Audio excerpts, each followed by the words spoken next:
Well, I'm not exactly a chef, but I have managed to find ways to have a child eat something that doesn't taste exactly wonderful.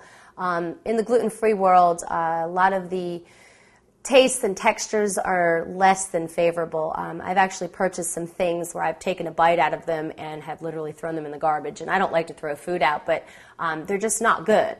I found that, like, if you take, say, a gluten-free chicken nugget, douse it with lots of ketchup. Put some salt and pepper on it.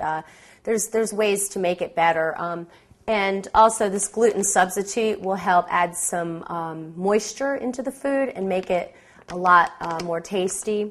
And then there's a lot of gluten-free foods that all kids are able to have. So if I bring him to a party and he can have corn chips, I'll bring them for all the kids so he doesn't feel left out. But there's also a lot of cookbooks and recipes online that you may want to tap into. And as I said, keywords, gluten-free diet, recipes. And you'll come up with a lot of free recipes where you don't have to purchase the cookbook.